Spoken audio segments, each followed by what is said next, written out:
morning, St. Lucia. Thank you so much, as always, for joining us here live from the studios of the National Television Network. I am Melissa Joseph alongside Homer DeMarc. We're here with you for the next few minutes for us to be able to share, as always, update you on the work of the government of St. Lucia. And I see that it is a Blue Friday. Taking that very, very lightly. Good morning, Lisa, and of course, good morning to you viewers as well. It's also a pleasure to be here with you on the morning update, like Lisa said, sharing that pertinent information with you. And you know, you could always join us, channel 122 on cable TV, as well as our YouTube and our Facebook channels. Yes, Government of St. Lucia. It's Friday, it's the 12th of November. And yeah, the time is it's just going very, very quickly through November. It needs to slow down a little bit so we can just take in the wonderfulness that is November. You don't want sweet November to be over just yet, not just do you? yet. You know, you can take our time towards the end of, not only just November, towards the end of the year as well. I feel like we can slow down now. So just slow it down a bit. We could just because 2022, it's knocking, it's right really, there. Really, and right I think we were having this conversation off camera last time. That would have been on Tuesday, Wednesday, was it? And often we were saying, saying that it is it's very daunting for individuals who love to do their vision boards, or you're doing your planning and so forth, and you're writing down your goals. For the last 2 years, I'm not sure how much of anyone's personal goals would have been able to be accomplished because of COVID-19. And so that's to show you how far-reaching COVID-19, its impact is. So that for some people, when they do not, you set a goal and then you don't meet that goal, that you can get into a form of depression. You can begin to question yourself and are you doing enough and all of these things. But you really shouldn't. And now it's like the time just keeps moving so quickly that by the time you say, okay, I'm going to get something done by January, and January rolls on, and then January is over, we're into February, and you still haven't accomplished that. You start to feel a little down. Yeah, and now sometimes it's not to your own fault. And again, life, as dynamic as it is, it just keeps putting things in the way. Things come up, you have to deal with it. You're multitasking, you're doing so many different things. But we just have to keep the faith, the hope, and keep pushing on. I think that's a great note to start the show on. Yeah, let's just keep pressing on. And the point is that, the journey of 1,000 miles begins with that one step. Yes. Right. And so that one step, and sometimes that one step you have to pull back a little bit, but it's okay. Just keep that goal in mind, keep your eyes focused, and you'll get there eventually.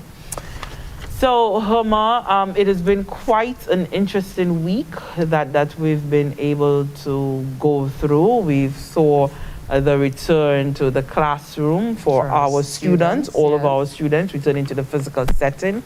And that went off very well. So the Ministry of Education reporting success there. The ministry also announcing a academic recovery program to really assist the students who had been impacted adversely by COVID-19, that loss of instruction and that so forth. So that's a wonderful thing that the ministry is using that intervention program for our students. We also saw yesterday the inaugural meeting for the COVID Management Center, and that was brought to you live right here on NTN. And so we do hope that you're able to follow the proceedings, and it gave us the opportunity to hear very, very starkly the bold conversations, the open, frank conversations regarding not just the management of COVID-19, but its impacts at all levels. All sectors, yeah. Yeah, so you know, dealing with the private sector, you heard from the medical professionals themselves on how, you know, they are coping with it. And then, of course, the Minister for Education, Health, Honorable Moses Shabatis, did break down the cost the involved. Impact, yes. Yeah, saying that, if we were to continue with COVID-19 in the next year, when it comes to PPE and the health sector alone, it is estimated that some $57 million can go into that, if not more. And just listening to that, those staggering costs that are associated with COVID-19 and then just keeping everything running is wow. And yes, he spoke about the financial aspect as well as the mental impact that it has not only on health professionals who are definitely feeling the strain of COVID-19, but the wider society as well. So just hearing those perspectives and just listening to the various sectors kind of just air out their frustrations and also bring about possible solutions, recommendations that may possibly help. It was enlightening, just to kind of hear or to be able to witness how exactly it happens. And I think it was important too for the public to be able to hear openly the discussions, because then it also gives you that first-hand experience of knowing what drives the decision-making process, so that when the protocols are announced or certain measures are announced, then you get a full understanding of why those decisions are being made. And so we also got to listen to the data, the science that is, assisting and driving what is happening in terms of the policies being implemented. So over the inaugural meeting, very good. And I did hear the chairman, Mr. Cletus Springer, announce that it would be a regular, that at least once a month to be able to have a meeting broadcast. So this is going to be very good for the nation to be able to feel part and parcel of what the process is, what the conversation is, so that you don't feel as if you've been dictated to, but you have that information at hand, for yourself. So this is awesome. Now, speaking of the Minister, Honorable Moses Jean-Baptiste, he undertook a tour of the Castries Health Center, and that has been a fixture in the center of Castries for so many years, for decades. And we know that the infrastructural ailments there, and so the minister toured the facility to get a full view of what exactly it is that staff and patients are exposed to over at the Castries Health Center. The information officer, communications officer with the Ministry of Health, Wellness and Elderly Affairs, Funel Neptune, interviewed the minister after the tour. So let's go to that video for us to get a look at what happened. Today we here at the Castries Wellness Centers. Can you tell us about this visit? Well, I'm very pleased to see the Castries Wellness Center. It is the first time for me. Again, it's a continuation of my efforts to visit every single health and wellness center in St. Lucia to experience some of what the nurses and the community health aides and so on and the assistants go through, and to see the conditions within which the public access our services. And for me, it's important because you hear about the conditions and you hear about services, but to come in and actually experience what our people go through is very important in public policy, and it's very important because I want these experiences to drive and to feed what we do in cabinet, the decisions which we take, and also the bills and the policies which we intend to follow. Okay. And based on this visit today, can you give us a quick feedback on what did you see from the visit? Well, clearly the Castries Health Center, it looks like it's a nucleus for service for so many people. I saw so many people at the Castries Health Center, and even when we did the first round of the tour, many other individuals were streaming in. So clearly, it looks like this is a very, very important place. Secondly, I recognize that there are some challenges. Some of the spaces are really small, and the professionals seem to have to be squeezing in and out of spaces. That is a concern. Also, I recognize that the the Cuban eye clinic, the space for the Cuban eye clinic is being refurbished, and there is some work to be done on the roof of this clinic. Clearly, we need to do some cleaning. We cannot have a reputable Cuban eye clinic, and on top of this clinic, you have rotten wood and so on. We have to take care of that. And I'm also concerned about the waiting area. I recognize that the professionals there have set up a working area, and it is important, especially in COVID times, but we have to do something about the conditions there. So all in all, I know that this place at one time, the thought was to have this place in transition with OKEU and Victoria Hospital and so on, but now we have to think about the conditions here to make things as comfortable as possible for our people and for the staff and the professionals. Okay. And given that healthcare is something which is very important for the government, what is the way forward for the government as it relates to refurbishment or rehabilitating the healthcare facility and also healthcare in general? Well, certainly some projects started many years ago, and there are some facilities, some health and wellness facilities that have been upgraded, and some of them are smart facilities now. We have to continue down that road. We also have to ensure that the facilities are more accessible to our people. The Castries Health Center is a very special one because you have this center in the middle of an urban area serving individuals not only from Castries, but as I understand it from the professionals, we have individuals from all around St. Lucia. If you're in Castries and you're in the middle of Castries and something happens to you or you require service, most people run to the Castries Health Center.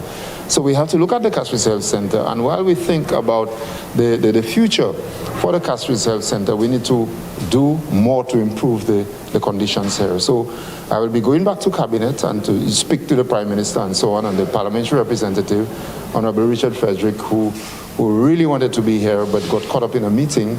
He's very interested in the conditions of in the conditions here at the Castries Health Center, and we are hoping to do some things quickly to further improve the conditions there.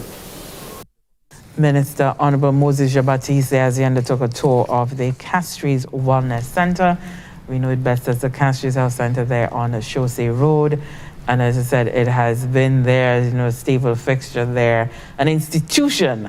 I remember this little girl, visiting there, when you go into the health center, you need to get there whether it be 4 o'clock in the morning. People would leave home and they will go get that ticket, and you probably will come back at 6 or 7, but you just need to have that ticket so that you're not number 101 at the back, later in the day. But certainly, work over the years, as the minister indicated, had been done on it, but there needs to be some serious consideration, a complete rehabilitation of the Castries Wellness Center, as the minister indicated. And he underscored the importance of the facility to Castries, the constituency of Castries and all of its surrounding areas. And he's right, anything were to happen to someone and they're in the middle of the city, then, they can simply access there and go and get some medical care. So it's important for us to be able to have that home. You have any memories of the Castries Health Center? Not as much. I think for me, healthcare in the early days, for me, it was primarily the Castries Health Center, and that's where I went for most of it. The Castries Health Center, when you said that, I actually had to to jog my memory as to where exactly it was. But yes, the structure on Chaussee Road, for sure, I can tell it. But not services. I don't think I've ever been, actually. Well, you say Jean Canawe. Yes, that's okay. That's fine. Yes, wonderful. So let's move on. We have, of course, given you more updates, and coming from the Minister for Infrastructure, Transport, Ports, the National Council on Public Transportation receiving assistance there from the Department of Transport and Supplies, a presentation of supplies by the Minister, Honorable Stevenson King, to the NCOPT. We turn now to Miguel Favre, who has the details on that in this report. The public transportation sector stands among those more severely impacted by the ravages of the coronavirus pandemic. As a result of the government of St. Lucia's COVID control and prevention protocols, minibus operators on island have for the better part of 2 years been operating with a smaller complement of passengers, a significant revenue shortfall being the immediate outcome. Among government's many endeavors at easing the squeeze on the transport sector was a donation of sanitary supplies to the National Council on Public Transportation on Wednesday, November 10th. The presentation was made by Senior Minister with responsibility for infrastructure, ports, transport, physical development and urban renewal, Honorable Stephenson King. The Senior Minister noted the importance of the sector to St. Lucia's social and economic development. For the last 2 years or so, what we have seen is a sector that has been under tremendous strain and stress, as many other sectors. But for the public transportation in particular, it is a sector that provides services to the entire country. And without that sector, without that service, probably the country can be paralyzed at any given time. And therefore, it is in our interest as a people, as a government, to ensure that while we battle with COVID-19 and we attempt to instill the protocols that have been established, that some of the champions in that regard to ensure that the protocols are maintained, sustained, really and truly is the operators and the sector of public transportation. The Senior Minister touted the, quote, excellent relationship fostered between the Department of Transport and the NCOPT since he assumed responsibility for the department. To date, the department and the council have both agreed to collaborate in order to tackle numerous areas of concern in the best interests of both the community and the minibus operators for a more reliable and safe transportation system. The November 10th donation comprised 150 cases plus 200 boxes of disposable face masks, 40 hand sanitizer dispensers, 64 thermometers, and 15 gallons of hand sanitizer. It seemed to be small, but it's a big initiative in that it will cover quite a number of individuals and certainly help in our drive, our mission of attempting to bring under control the pandemic here in St. Lucia, COVID-19. I am hoping that this, in addition to other initiatives and other decisions of the government, will help continue to build and strengthen the relationship between the council and the ministry, and that we can continue to engage in the necessary dialogue that will strengthen also the lot of minibus operators here in St. Lucia to give them a greater guarantee of their effort in the provision of public transportation.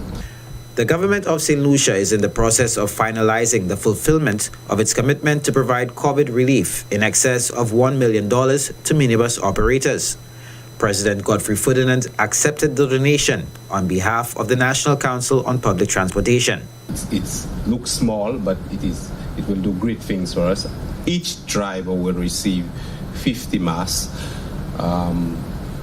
Each of them, that would serve them for 50 days, which is saving them some money from buying their own masks, and that is good for the sector.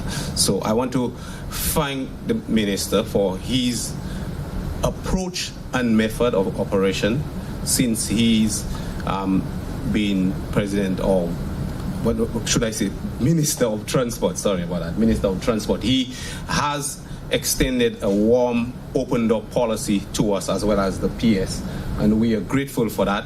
Our discussions have been very enlightening and encouraging to know that we will be able to achieve so much. And like he made reference to, the payment, the COVID payment, is soon going to be given to the operators.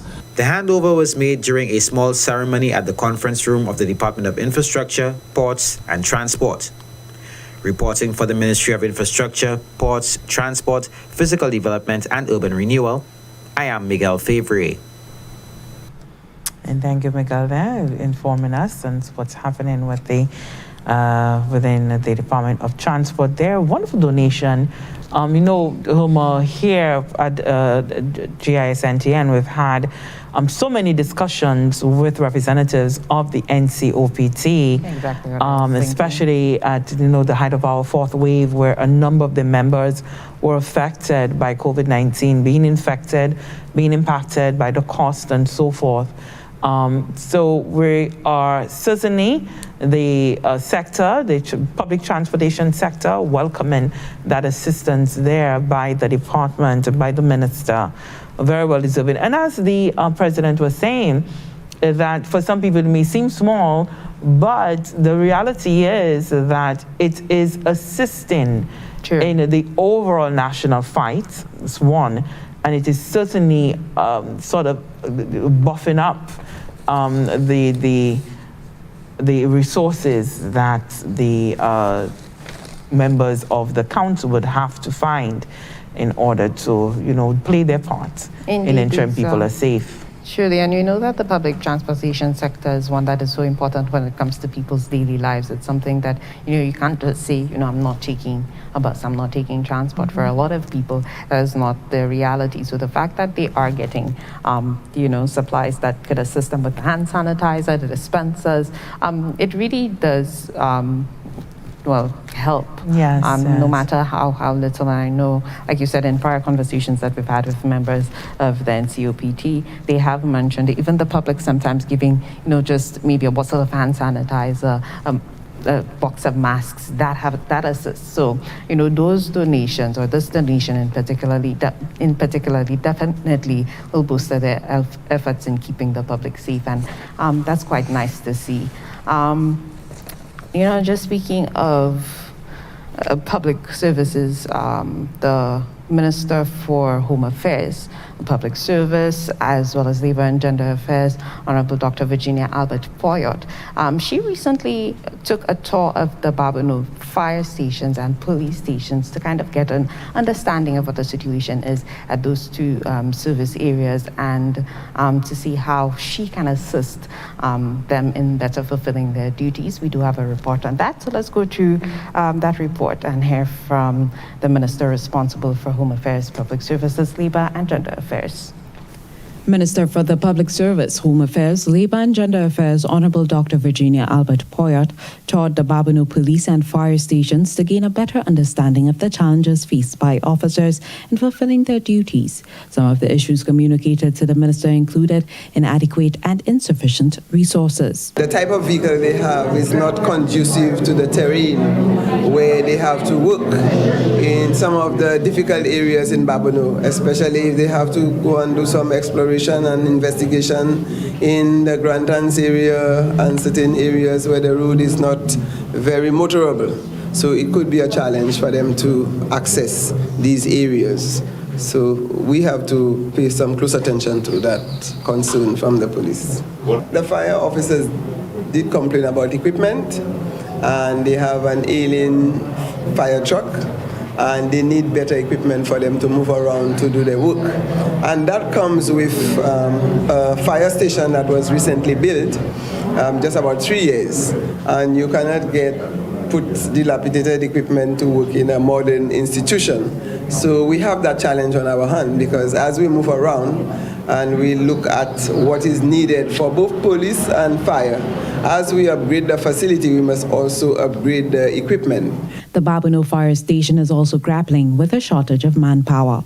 We are in the process of staffing the fire service so that they have their full complement to respond to the needs of the people. The critical point is that the COVID-19 has brought a lot more pressure on the fire officers. And the government of St. Lucia is very pleased with the way they have managed the fight against COVID. In this respect, I'm hoping that St. Lucians understand that those who have chosen not to take the vaccine for whatever reason, that they are putting these officers under a lot of pressure to respond to their calls, to take them to the hospitals, and also the government is under a lot of pressure to service and find the necessary resources, including equipment and personnel, to respond to that challenge. Joining the minister on the tour of the Babonneau Police and Fire Stations on Tuesday, 9 November, were Commissioner of Police, Inspector of the Babonneau Police Station, Chair of the Babonneau Constituency Council, and Permanent and Deputy Permanent Secretaries in the Ministry of Home Affairs.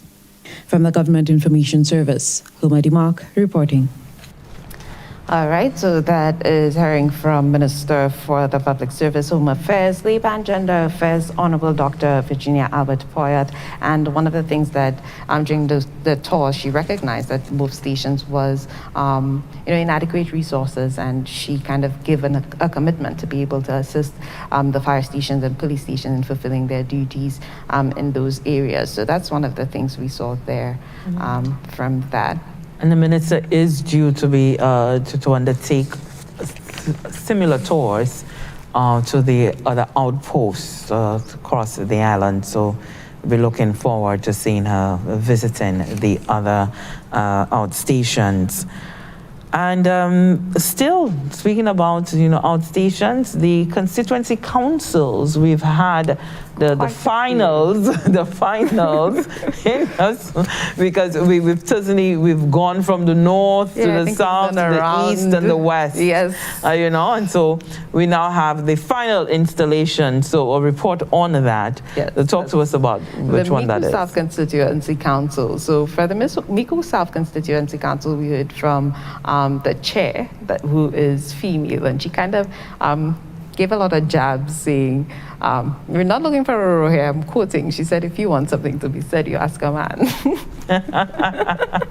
But if you want something to be done, you ask a woman. So we heard her pledging her commitment to, the development of the constituency, and also heard from the Permanent Secretary in the Department of Housing and Local Government, also giving some advice to the newly installed council as they prepare to fulfill their duties. So we can take a look at that report to bring you more details on that. As they fulfill their duty Exactly. in Mico South.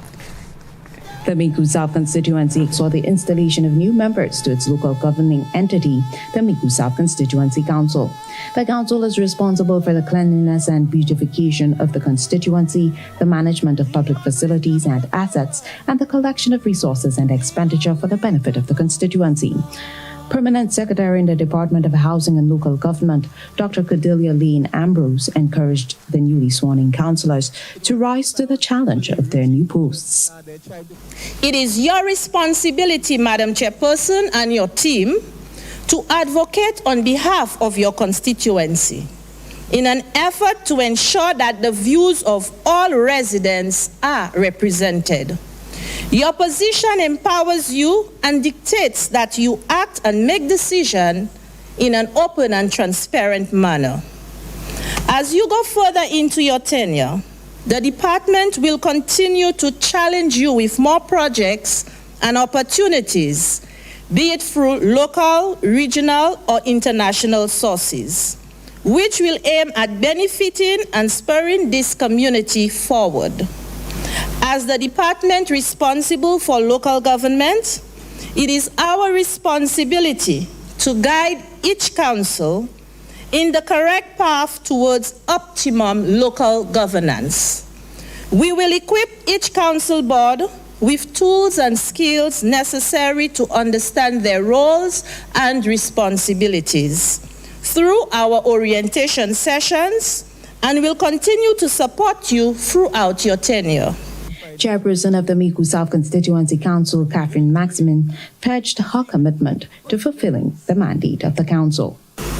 It is with humility that I accept the responsibility that I am charged with as the chairperson of the Mico South Constituency Council.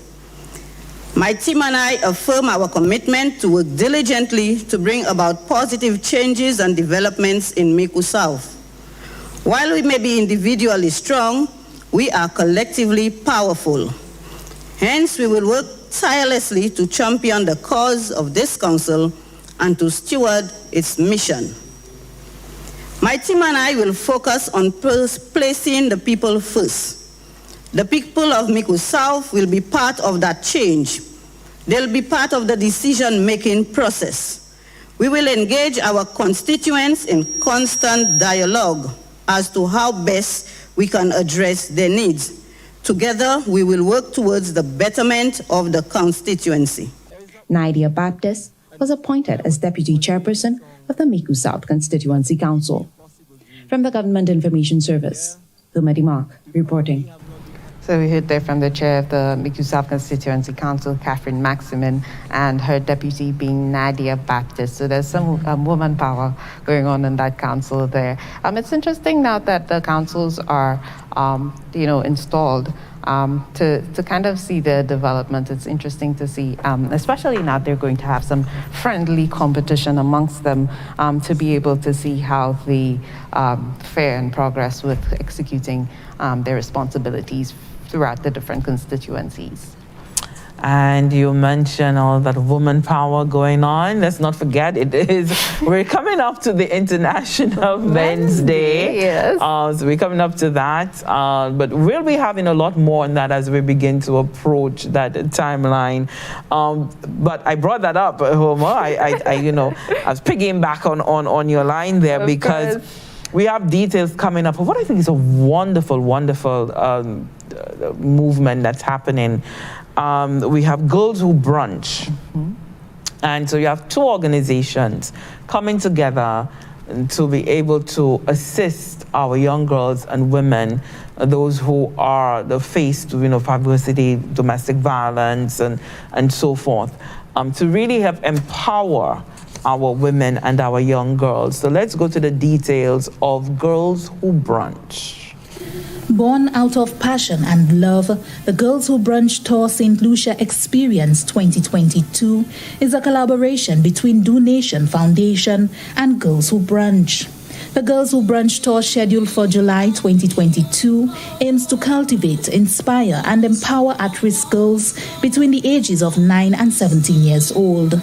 Cognizant of the challenges being faced by girls, which include self-esteem issues, bullying, and human trafficking, to name a few, the Girls Who Brunch Tour will provide these young ladies with vital tools through literacy, education, life skills, and health and wellness. These tools are expected to aid in these girls becoming leaders and agents of change in their communities. Diane Felicia is the founder of the Do Nation Foundation. This partnership between Do Nation Foundation and Girls Who Brunch Tour seeks to solve many of the societal issues facing young women. We recognize that self-esteem is a major issue among the demographic. Therefore, next year's big event will serve to inspire and motivate hundreds of young women who will hear from professionals and peers on how to become empowered. We therefore urge everyone to join the movement ahead of July 2022 event to ensure that the event is a success. United by shared objectives, experiences, passion, and the desire to pay it forward, the organizations aim to improve the lives of at-risk girls. Girls Who Brunch is a non-profit organization that seeks to address the low-income communities and sponsor girls in foster care, sex trade victims, and teen mothers. Founder of Girls Who Brunch Tour, Nicola Mitchell, explained that the organization has helped some 27,000 girls the world over. She expressed elation as she will now have the opportunity to change the lives of girls in St. Lucia, all while having fun. But we're going to subliminally teach them at the same time. If we come in and we're being so serious, they're not going to listen to us. We have to let them have fun. We have to let them dance. We got to lighten them up. We got to show our vulnerability and let them see why they need to listen to us. And then they can tell us what's going on with them so we can learn how to fix their issues. So I'm not going to take up all your time because the video speaks for itself. I am again honored to be here.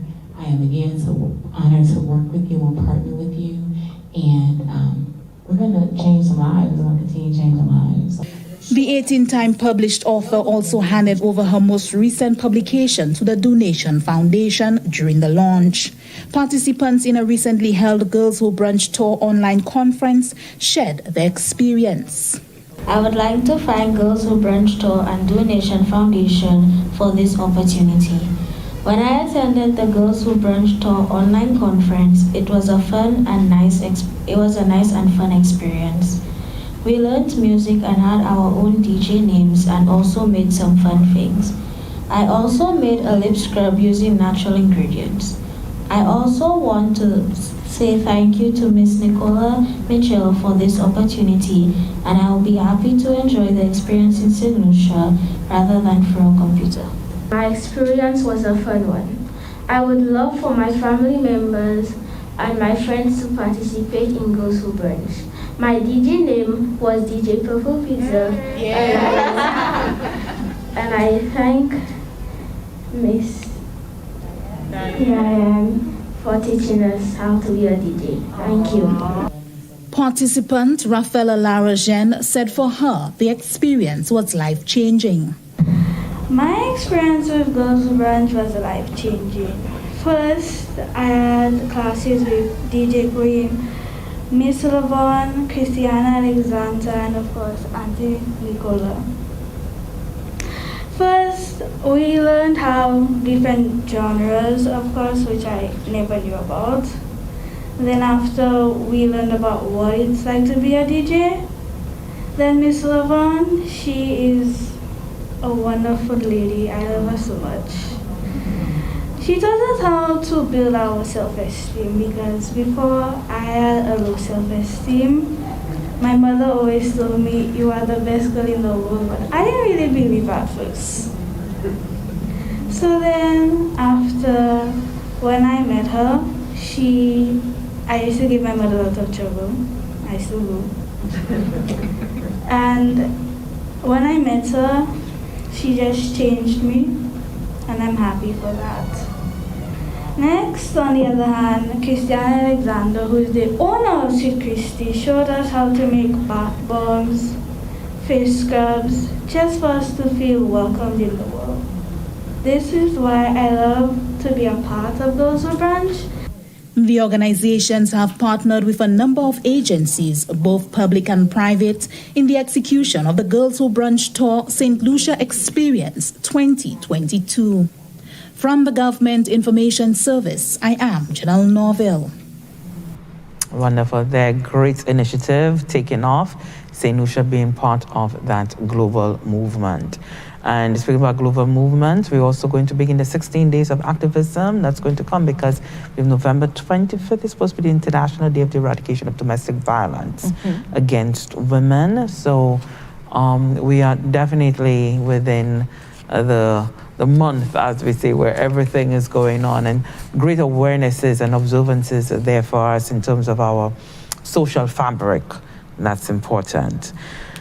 Now, we also want to update you, coming from the World Travel Awards, St. Lucia is always doing very well. Excelling indeed. Yes, St. Lucia is, by absolute testimony, one of the greatest destinations for tourism. And we've had a number of our hotel accommodations and tour operators and so forth awarded.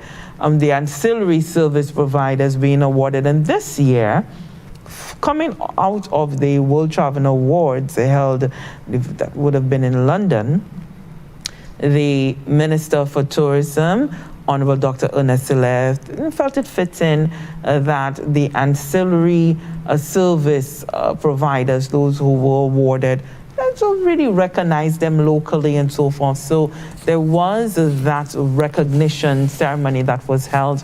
We go back to Janelle Norville for details on that.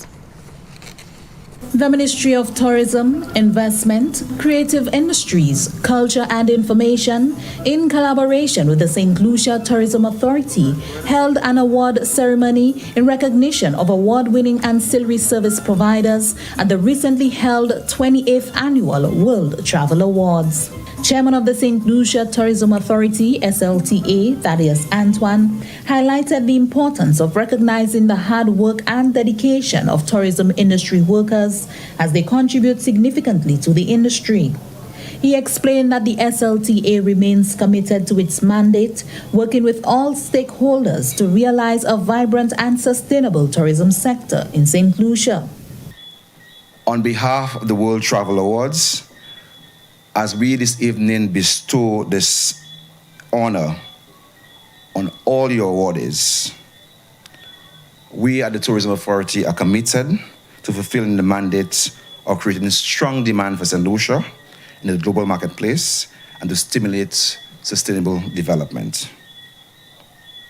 In doing so, we'll continue to work with the Ministry of Tourism in terms of the policy coming out of the government and continue to working with you, the partners out there, to make it happen. As I said earlier, it's all about you. We are here to facilitate you. We are here to market the country and create a demand that you could now generate business from for the betterment of the country. Minister for Tourism, Investment, Creative Industries, Culture and Information, Honorable Dr. Ernest Hilaire, congratulated the auxiliary service providers for their achievements. He noted that this type of recognition is beneficial to St. Lucia as it offers increased marketability. The minister challenged the awardees to set the bar even higher. Within the Ministry of Tourism and the Tourism Authority, we are discussing constantly how we can be better at what we do. We know a lot of hard work has been put in the past by yourselves and other administrators, but we cannot become complacent. We cannot assume that we've arrived because we've won a few awards. We need to set higher standards of achievements for ourselves. We need to challenge ourselves to be even better every single time.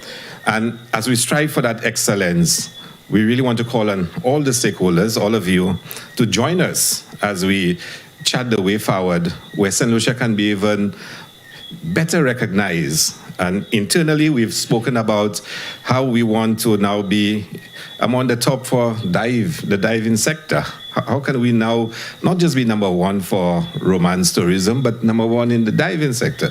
How can we make our village tourism program, a project that has been started and worked on for the last few years, to become a signature project and become a reference project for world tourism? That if you want to see a best practice in how to set up a village or community tourism project, you go to St. Lucia. When we start talking about sustainable tourism and creating sustainable livelihoods, you go to St. Lucia to see the best examples of that. The awardees included Thrifty Car Rental, leading car rental company, Marigo Resort, Spa and Marina, leading beach resort, Rabo Hotel by Hotel Chocolat, leading hotel, Sandals Grand St. Lucian, leading resort, Barefoot Holidays St. Lucia Limited, leading destination management company, Spice Travel and Tours, leading tour operator, and Going Places Travel, leading travel agency. St. Lucia also secured the title of Caribbean leading honeymoon destination for the 8th consecutive year and the 12th time overall. SLTA's marketing manager for Caribbean and events, Christopher Gustav, offered words of encouragement to the awardees. When you win, we all win. Continue to demonstrate service excellence across the industry.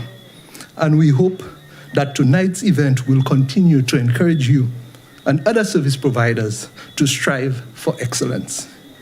You continue to put St. Lucia on the world's map, and for that, we are truly grateful. Being recognized as a Caribbean category leader, it would be remiss of me not to say thank you again to our service providers and professionals for your contribution to the Caribbean brand, which is laser focused on our Caribbean brothers and sisters. So I say to you in closing, go on, continue to shine.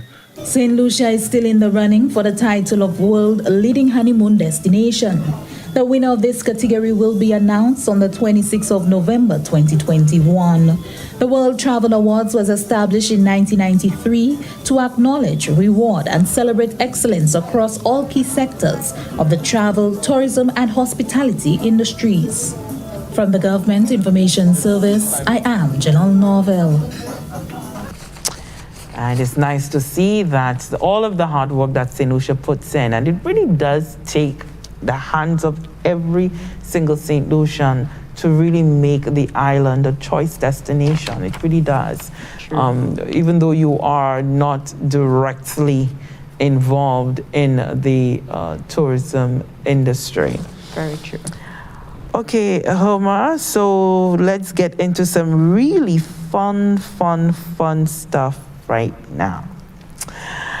It is Friday. Yes. I said it was a blue Friday only because I realized that Homer and myself, so it's not we actually coordinating again, vibing there.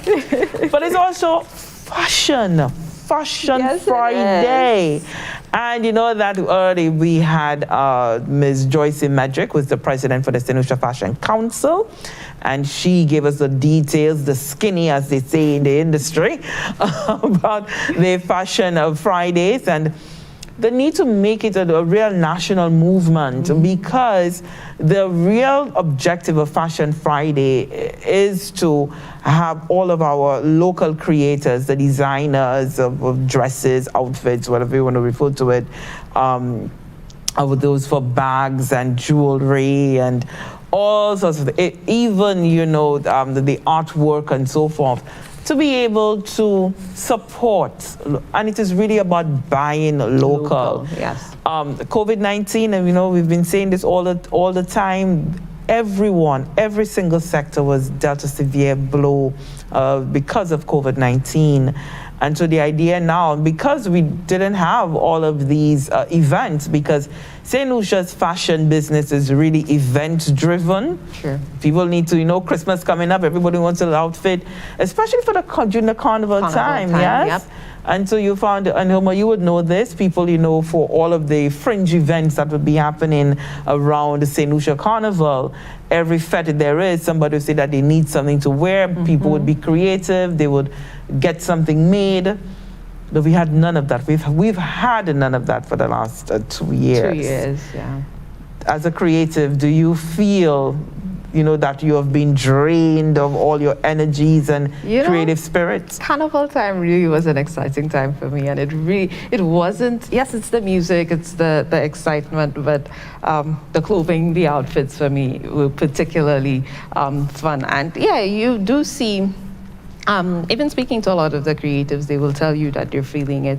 It's a lot of stress on them, especially those of them who have been doing it full time. Because, you know, in St. Lucia, some of the creatives it's a balancing act. So they work and then they have their craft as supplementary. But those who are full time, they will tell you they miss Carnival, and especially when Carnival comes around, or even Juniquil, for example, that they kind of go into a bit of, I'd not say a depression, because that's a strong word, but they kind of miss the excitement around it, and of course, how much or how many orders they would have had around that time. So definitely, yeah, I think it's something that can be felt.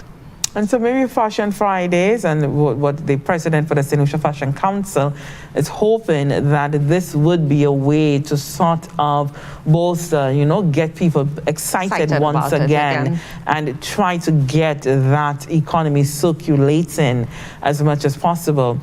So, you know, and when she was here, we did talk about, you know, when Fashion Friday comes around, people now to post online to the page of the St. Lucia Fashion Council, to just post, you know, your outfit made, and who is it made by, you know, your local designer. And so today I'm not wearing any clothing that's locally made, but certainly I'm wearing earrings locally made, locally made earrings, beautiful, beautiful earrings there. And it's made none other by Homer DeMarc. And it's one of my birthday gifts, right, from Homer. And so I'm proudly wearing a DeMarc design. We need to work on that name. Yes. Is it H or something? I don't know. You know, we need to figure it out. We'll figure it out. We'll figure it out. But I'm wearing names, by the way. You could ask her about it. They what? I said you're the queen of names. Trust you to be able to come up with something creative. Yeah, we'll find it. You know, when I get into the zone, we'll get it there. But today I'm proudly wearing Homer DeMarc. So, Homer, tell us about these earrings. Okay, so you say you're supposed to be able to tell them about your earrings. Hello, you're the designer. Okay, so the earrings are freshwater pearl earrings with the way she goes. Yes, look at my earrings. Yes, so they're freshwater pearl earrings, and the hooks are V-shaped hooks, which is, when I saw them, I was like, ooh, because they're not as common When I saw them, they were the first time that I saw them, and I was like, yeah, that definitely will make something nice. So I definitely had to dabble and play around with it to see, what I could come up with. But I'm proud of those, and they fit you so well. They fit me so well. Yes, they do. But Homer, thank you so much. Beautiful, beautifully made. They feel good on the air as well, and so it's nice and deep that you don't have to worry if you do not have a clasp to the back. That it, it wouldn't fall off the earlobes. Right. Yes. So this is just absolutely beautiful and wonderful. So thank you for that. And so proud. St. Lucia, now you really see that when I am gushing about Homer and her creative abilities, it is real. It is very, very real. And so you now go on and post who you are wearing onto the St. Lucia Fashion Council page or Joyce Metric Facebook page. Yes, and get that done. Now, continuing on with the creative elements right here inside of the GIS NTN, we have our very own Principal Information Officer, who herself is a creative. We know her, as a director of film and music videos and so forth, feature documentaries and so forth. Very, very creative, very abled. A young lady, if I may say so. So our boss, no short of talent at all when it comes into that creative space. And so she has, we have a program here on NTN that we've started, Creative Excellence. And it's really about, speaking to the creatives on Ireland across the creative industry spectrum, because it is creative, such a wide space, right? It's really wide. And so in this program, she'll be meeting, sitting, and hearing the stories and celebrating the successes of our creatives. And the program called Creative Excellence, we have a snippet for you because the program is premiering later on today. And she sat with the maestro extraordinaire. I'm hearing about him, and he is, really, he dabbles into everything. Yes, all the segments. So Darren's segment is one of his prime areas. He's a producer, he's an artist, he's a cinematographer as well. So music videos. He's quite a talented young man. That's VHL. I'm very sure you've probably heard of VHL production. So a lot of the young people tend to go to him for their production services, and I think it's a great way, not only to be able to support his talent, but for his talent to be able to support other artists as well. Absolutely, and that's the important thing, Homer. It is such an ecosystem. You feed off each other. Exactly. So this is absolutely so fantastic. We're going now to the snippet for the Creative Excellence program created by Davina Lee. Gel production.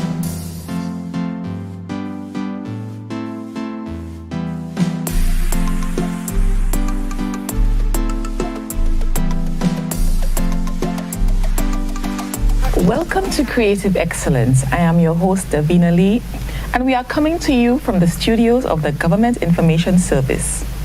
This show seeks to give a better understanding of the artist's experience here in St. Lucia. We discuss the work and the balance, the successes and the aspirations. I get a chance to converse with the people weaving this creative landscape. Some you may be familiar with, some you may be hearing about for the first time. The one thing they all have in common is they are excelling in their chosen craft, blooming where they are planted, and giving us all a better experience. My guest today wears many hats. He's a performer, a producer, a photographer, a sound engineer, a graphic artist, and a music video director. He has been working in the creative field since he was 15 and has worked alongside some of St. Lucia's brightest stars. Today, we discuss with him his experience as a creator in St. Lucia and how he is excelling in his field. His name is Virgil Joseph, and I am super excited to start our conversation. Welcome, Virgil. How are you? Hi, I'm good, and you? I'm good, thanks. Like I said in the intro, you wear many hats. Right. Graphic designer, producer, engineer, performer, all of that. How do you call yourself? When somebody says VJL, what do you do? How do you respond to that? What are you? I would like to refer to myself as a visual creator. Okay. And that's not just for visuals, I mean for audio as well. So whatever it is that I envision, I feel like I bring it to life. So that is how I would like to refer to myself, as a visual creator. Okay. Yeah, or creative, yeah. Okay, and being a visual creator, you've worked with many St. Lucian artists. Some of the real popular ones that we know of, Kuya, Purse Servants, all of them, then Segment. What is it like to go into the studio? Where does it start? Is it a beat? Is it an idea? Like, how does the magic come together? Right, so usually it starts with a beat. Or what I would do, like, for instance, if I'm working on like a project, so I'd create the beat, send it to the artist, see if they'll catch a vibe on it. If they do, then if it's an artist that I would record, they come to the studio. Usually they would write. Some of them would write halfway. Some would build the vibe right there in the studio, which I always prefer. Okay. You know, because you're in the heat, you're in the moment, you know. Right. And so sometimes I would even have artists come in with something that they write, and then just catching a vibe will be something that they would change, you know. So usually it starts with the beat, and then I guess the writing process and the recording process, which is not a long time, and I mix and master it and put it out.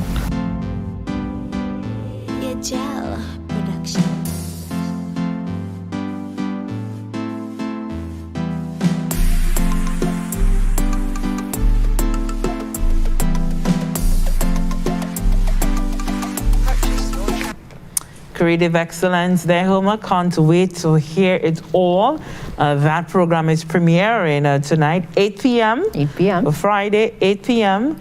On NTN, but also on our Facebook and YouTube platforms, Government of St. Lucia, celebrating the best and brightest of St. Lucia's creatives. So looking forward to that. Definitely something to look forward to indeed.